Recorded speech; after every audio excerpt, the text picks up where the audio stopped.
नमस्कार मित्रांनो, मी हेमंत देसाई ऑफिशियल या माझ्या यूट्यूब चॅनलमध्ये आपलं मनापासून स्वागत। महाराष्ट्रामध्ये पूरस्थिती अत्यंत गंभीर आहे। अजूनही पाऊस चालू आहे, अजूनही अनेक गावं पाण्याखाली आहेत। एकूण आता जो अंदाज आहे त्यामध्ये 52 लाख हेक्टर पिकं पाण्याखाली गेली आहेत। बीड, जालना, अहिल्यानगर, सोलापूर, धाराशिव, यवतमाळ अशा ठिकाणी प्रचंड नुकसान झाले। इतर ठिकाणीही झालेलं आहे। याच्यामध्ये शेताच्या नष्ट होणं, पिकं नष्ट होणं, जमीन खरवडून निघणं, पूल पाण्याखाली येऊन किंवा पूल जमीनदोस्त होणं, ठिबक सिंचन असेल किंवा ट्रॅक्टर असेल किंवा अन्य सामग्री खतं असतील वाहून जाणं किंवा पाईप वाहून जाणं, विजेचे खांब कोसळणं, असं अनेक प्रकारचं नुकसान झालेलं आहे। आणि अशा वेळी महाराष्ट्र सरकारने, महायुती सरकारने ऑगस्टमध्ये जो पाऊस पडला होता त्याची मदत म्हणून 2000 कोटी रुपयांची मदत दिलेली आहे। अगदी ज्यांचं खूप नुकसान झाले, प्रारंभिक मदत म्हणून काही जणांना 5000 10,000 रुपये अशा प्रकारची मदत दिली, पण अनेकांना मदत पोहोचलेलीच नाही। हाहाकार आहे अक्षरशः। रोज व्हिडिओ येत आहेत की शेतकरी अक्षरशः छाती पिटतायत, शेतामध्ये आक्रोश करतायत, आकाशाकडे बघून आक्रोश करतायत। काही जण तर जीव देण्याच्या मनस्थितीत आहेत, धावत सुटलेले आहेत। ते काय करावं सुचत नाही, डोकं पिंजून निघाले। मुलाबाळांचा सगळा संसार चालवायचा कसा?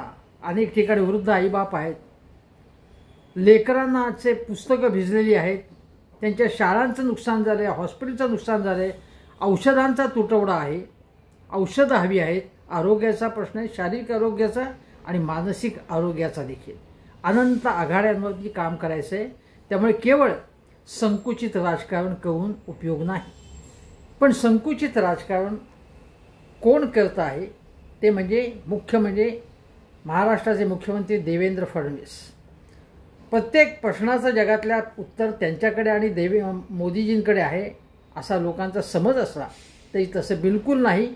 तसं नसतं तर कितीही प्रचाराचे ढोल पिटले, छत्रपती शिवाजी महाराजांच्या प्रतिमेसमोर नतमस्तक झालेले फडणवीस पाहिले तरी आज जर छत्रपती शिवाजी महाराज असते तर त्यांनी फडणवीस आणि मोदींना माफ केलं असतं का? जेव्हा बळीराजा संकटात आहे तेव्हा ओला दुष्काळ जाहीर करणार नाही असा हट्ट धरणं, ताबडतोब मदत जेवढी द्यायला पाहिजे होती तेवढी न देणं, आणि हेच फडणवीस ज्यावेळी विरोधी पक्षात होते तेव्हा त्यांचे व्हिडिओ उपलब्ध आहेत की तुम्ही कर्जमाफी करत नाही आहात, तुम्ही शेतकऱ्यांचा घात करत आहेत म्हणून सभात्याग करतोय आम्ही, अशा प्रकारे बोलणारे फडणवीस। आणि विरोधी पक्षांना असं बोलण्याचा अधिकार नाही, केवळ तुम्हालाच तो अधिकार दिलेला आहे। त्यामुळे हे सर्व नाटकबाजी करण्यामध्ये उस्ताद आहेत। तुम्हाला सांगतो की आता खरं म्हणजे नरेंद्र मोदी ज्यावेळी निवडणुका असतात तेव्हा महाराष्ट्र कसा माझा आहे, संत तुकाराम, ज्ञानेश्वर, अहिल्याबाई हे माझे आदर्श आहेत, सावित्रीबाई फुले, बाबासाहेब आंबेडकर हे सगळे माझे आदर्श आहेत असं येऊन सांगतात। मग आता एक तरी मेसेज त्यांनी पाठवलाय का महाराष्ट्रातल्या जनतेला उद्देशून की काळजी करू नका, आम्ही तुमच्या मागे? अजिबात पाठवलेलं नाही। ताबडतोब काही प्रारंभिक मदत रिपोर्ट येण्याच्या आत फडणवीस भेटले त्यांना, आणि मी तुम्हाला सांगतो की आता 7 आणि 8 तारखेला ते येणार आहे, तेव्हा ते काहीतरी घोषणा करतील। पण इतके दिवस तोपर्यंत जातील, तुम्ही काहीतरी तातडीची मदत पाठवायला काय हरकत? कुठलाही रिपोर्ट न मागवता तातडीची मदत, पण ती पाठवली नाही। जर गुजरातमध्ये पुराच्या वेळी हवाई पाहणी करणारे मोदी इथे हवाई पाहणी करायला गेल्यावेळी जेव्हा वादळ आलं होतं, जे महाराष्ट्रालाही भिडलं होतं, गुजरातलाही भिडलं होतं, गुजरातची पाहणी केली, महाराष्ट्राची पाहणी केली नाही। आणि आता ही मोदी 7 आणि 8 तारखेला, काहीतरी 8 आणि 9 तारखेला मुंबईत येणार आहेत, पण ते मराठवाड्याची किंवा या ओला दुष्काळ असेल किंवा अतिवृष्टी असेल तिथल्या शेतकऱ्यांना भेटणार नाही, तिथली पाहणी करणार नाहीत असं स्पष्टपणे फडणवीसांनी सांगितलं। यापूर्वी अमित शहा आले होते. ते मुंबईतल्या एका पंचतारांकित हॉटेलात उतरले आणि एका आर्थिक दैनिकाचा काहीतरी कार्यक्रम होता बँकांच्या बक्षिसाचा, तो त्यांनी पार पाडला त्यांच्या हस्ते. पण ते मराठवाड्यात गेले नाहीत किंवा काही त्यांनी विचारणा केली नाही त्याबद्दल. जाहीरपणे काहीतरी त्यांनी कृती करायला पाहिजे होतं की मी केंद्रीय गृहमंत्री, आम्हाला काळजी आहे तुमची, तसं काही त्यांनी दाखवलंही नाही. आणि आता 8 आणि 9 तारखेला फिनटेक फेस्टिवल आहे, म्हणजे वित्तीय कंपन्यांचा महोत्सव आहे मुंबईत.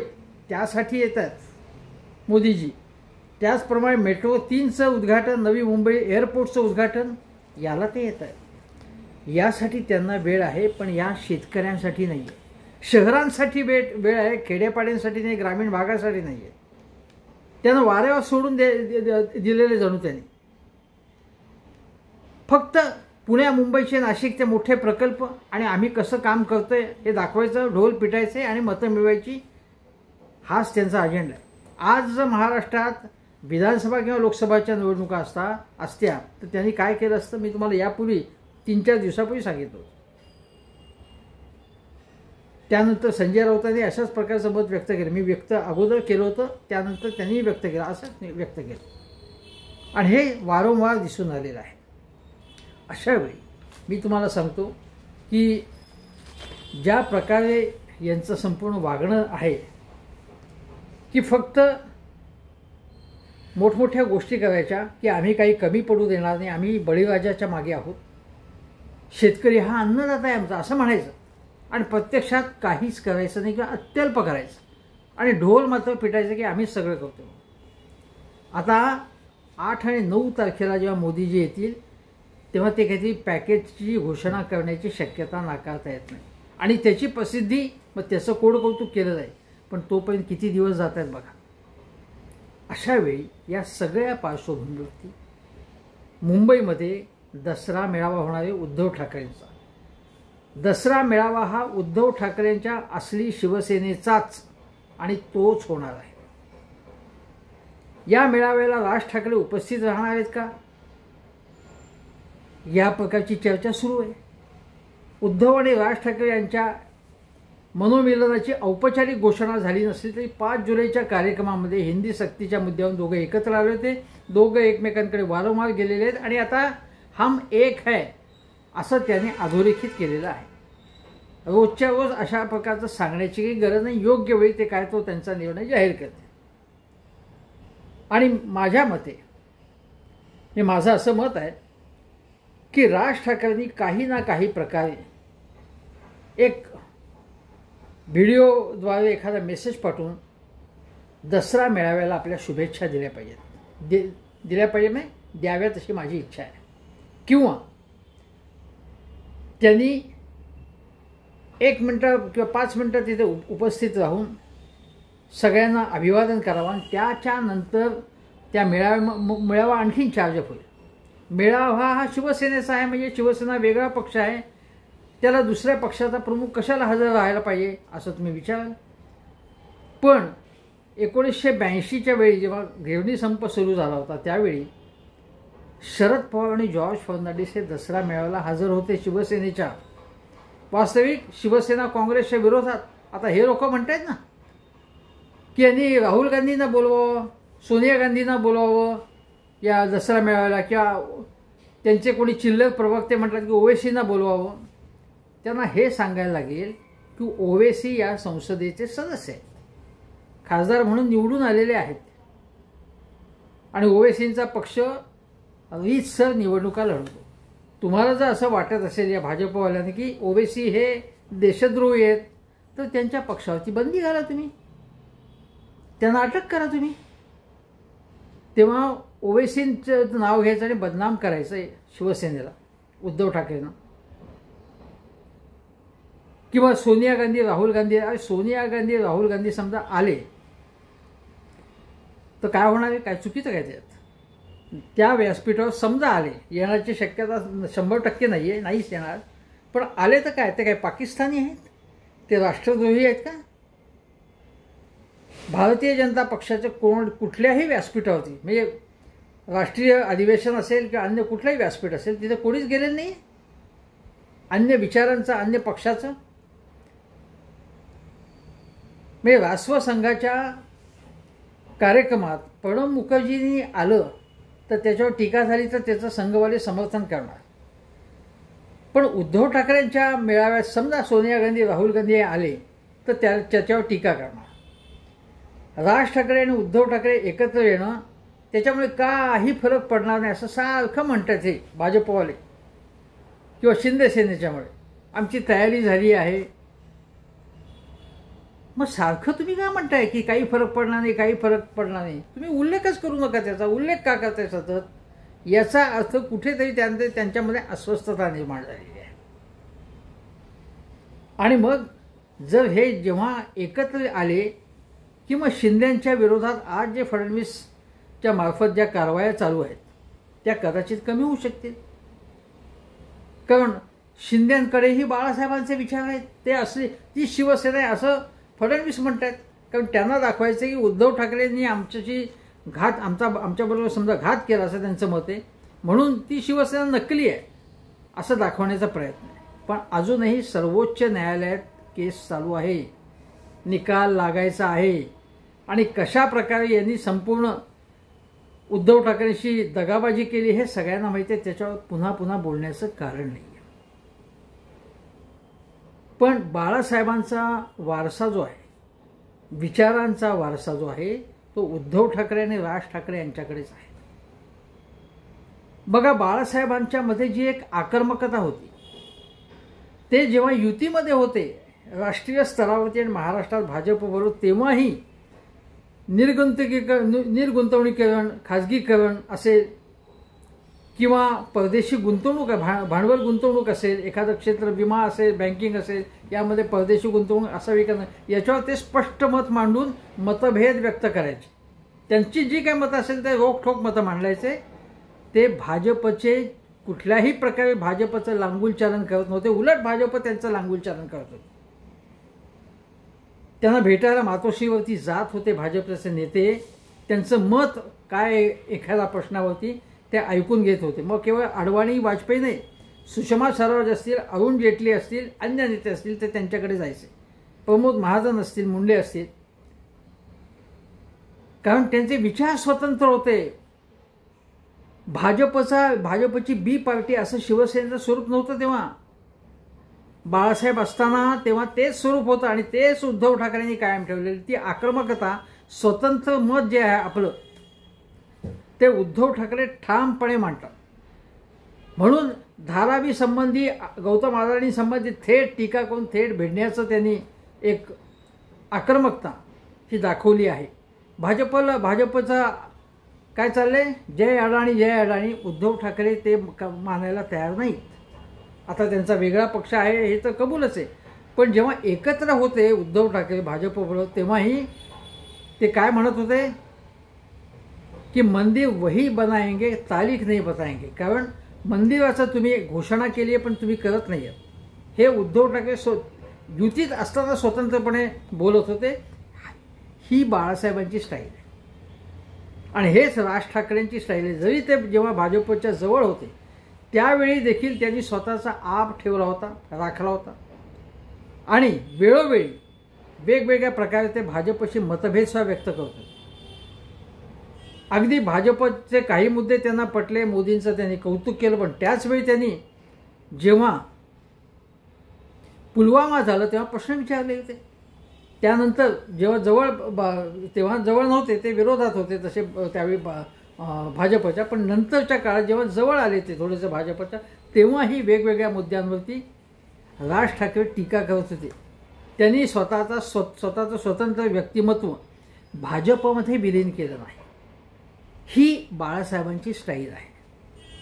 आमचा पक्ष स्वतंत्र पक्ष आहे, स्वतंत्र अस्मिता आहे आमची.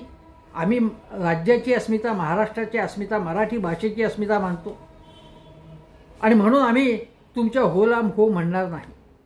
हे बाळासाहेबांचं व्यक्तिमत्व, हे त्यांचे विचार, हे उद्धव ठाकरे आणि राज ठाकरे यांच्यामध्ये आहेत. एकनाथ शिंदे हे भाजपत विलीन झालेले आहेत. त्यांचं कुठलंही मत भाजपच्या पेक्षा वेगळं नाही. की नाही बाबा हे दोन गोष्टी मला पटल्या, पण हे मला पटत नाही असं ते कधीच म्हणत नाही. फडणवीस मोदी शहांचा जय जयकार करण्यापूर्वी हेच जय जयकार करायला लागतात. म्हणजे ते भाजपचेच एक नेते आहेत असं वाटतं. त्यामुळे एकनाथ शिंदेचा स्वतंत्र पक्ष नाहीच आहे.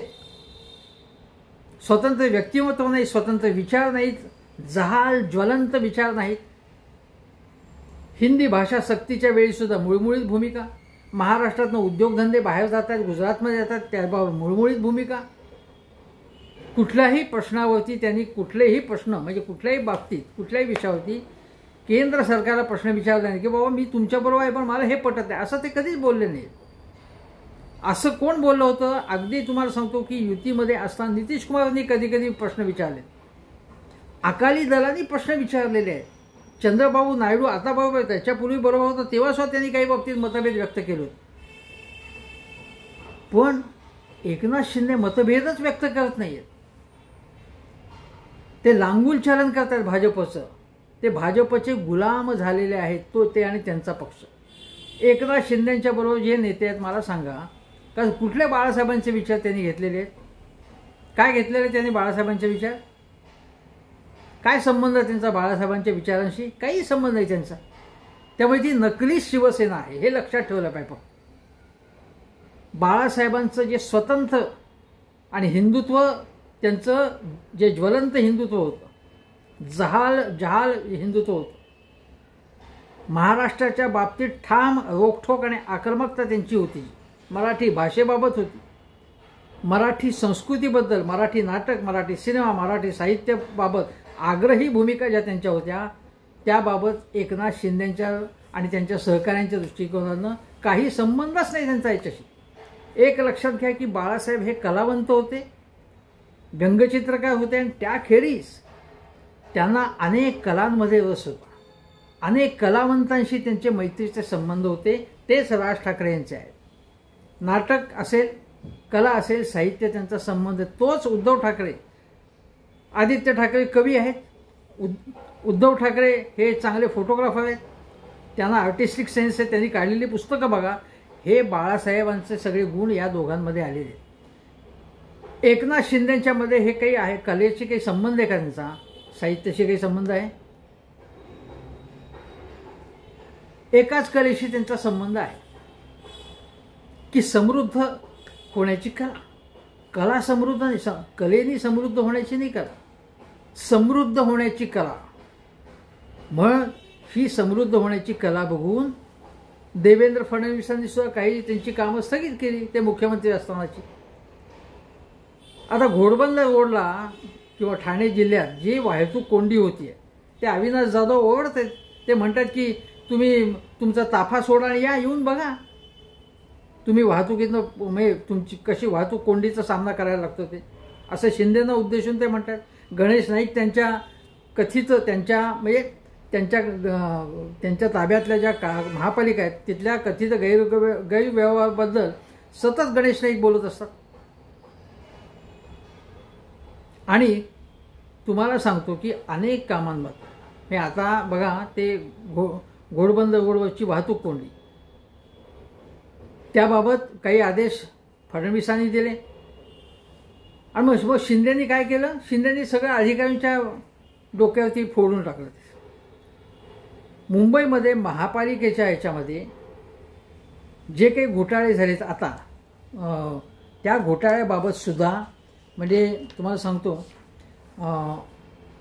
एका माहिती अधिकाऱ्यांनी माहिती कार्यकर्त्यांनी RTI टाकला आणि वेगवेगळं जे काही महापालिकेच्या ह्याच्यामध्ये जे काही कामांमध्ये फर्निचर घोटाळा असेल किंवा बसच्या फर्निचरमध्ये घोटाळे किंवा अन्य काही घोटाळे बाहेर काढले. आता चौकशी करायला लागणार आहे त्याचे आदेश देण्यात आलेले आहेत. तेव्हा मुख्यमंत्री कोण होते की एकनाथ शिंदे मुख्यमंत्री होते.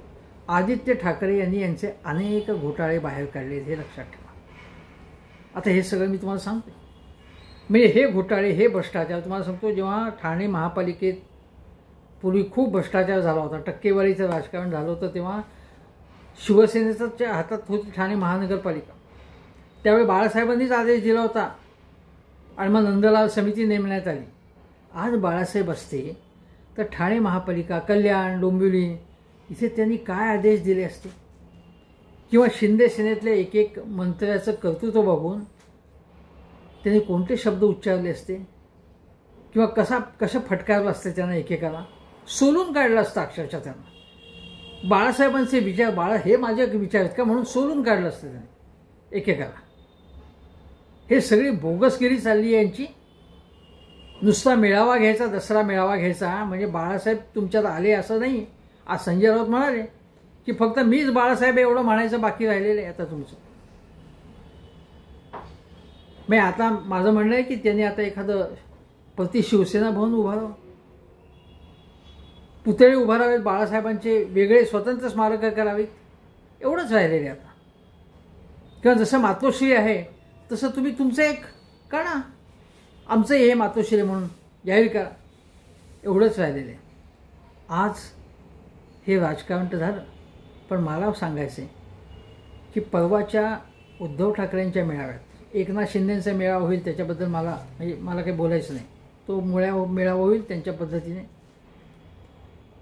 आणि त्यांचं भाषण दुर्दैवाने, मी काय त्यांचा विरोधक म्हणून त्या प्रत्येक गोष्टीला नुसतंच नावं ठेवणं असं म्हणणार नाही. जर त्यांच्या पक्षातर्फे काही मदत झाली असेल तर चांगली गोष्ट आहे, पण त्यांचं भाषण किंवा मेळाव्यातलं त्यांचं वक्तव्य ऐकून हे अतिशय बोरिंग असतं. उद्धव ठाकरेंवरती जर टीका करायची असेल तुम्हाला, ती सोय वेगळ्या पद्धतीने, चांगल्या पद्धतीने, जर इंटरेस्टिंग पद्धतीने करा. पण तेच तेच तेच तेच बोलत असतात, आणि हे तेच तेच बोलले तो फडणवीस त्याच्याबद्दल काही बोलणार नाही. आता मी तुम्हाला सांगतो, या वेळेच्या मेळाव्यात माझं म्हणणं असं आहे की राज ठाकरे यांनी एखादा मेसेज पाठवला, शुभेच्छा दिल्या आणि संकेत दिले एक प्रकार की आम्ही एकत्र येणार, संकेत दिलेलेच आहेत आणि ते येणारच आहेत एकत्र मुंबई महानगरपालिकेच्या निवडणुकात आणि अन्य निवडणुकांमध्ये. परंतु या सभेमध्ये मी तुम्हाला सांगतोय की राज ठाकरे यांनी विकासाचा ब्लूप्रिंट असा तयार केला होता. त्यामागे प्रेरणा कोणाची होती की बाळासाहेबांचीच प्रेरणा होती. काय प्रेरणा होती मी म्हणेन, त्या ब्लूप्रिंट मागे नाही, ती राज ठाकरेंचीच कल्पना होती. पण तो वैचारिक वारसा कसा असेल हे तुम्हाला सांगतो. जेव्हा मुंबई पुणे द्रुतगती महामार्ग झाला त्याला पूर्णपणे नितीन गडकरींना बाळासाहेबांचं समर्थन होतं. म्हणजे बाळासाहेबांना शहरांमधले प्रश्न सुटावेत असं वाटत होतं. हा जो वैचारिक वारसा आहे तो राज ठाकरेंकडे आहे. उलट एकनाथ शिंदे यांनी जे काही इन्फ्रास्ट्रक्चरचे पटापट कंत्राटा दिली त्यामागे एकच प्रेरणा होती, ती म्हणजे काय तुम्हाला माहिती आहे, मोठमोठी कंत्राटा देता येतात आणि वेगवेगळ्या व्यवहारांमध्ये मलिदा कसा मिळतो हे तुम्हाला माहिती आहे. हे बाळासाहेबांचे विचार नव्हते. आता अजून एक उदाहरण सांगतो की एका ठिकाणी मी आत्ता एक व्हिडिओ पाहिला, त्यामध्ये रेणापूर तालुक्यात पोहरेगाव इथे मांजरा नदीला पूर आहे. त्या ठिकाणी बॅरेजचं गेट 3 वर्षांना दुरुस्त आहे आणि त्याच्यामुळे शेतकऱ्यांचं प्रचंड यावेळी अतिवृष्टीत नुकसान झालं आहे. शेतकरी भंडावलेले आहेत आणि मनसेच्या एका नेत्यांनी त्यामध्ये तिथले जे कार्यकारी अभियंते आहेत त्यांना जाब विचारला या प्रश्नावरती. हा जो लढाऊपणा त्यांनी दाखवलेला आहे एका मनसेच्या तिथल्या स्थानिक नेत्यांनी, तो बाळासाहेबांचा वारसा आहे.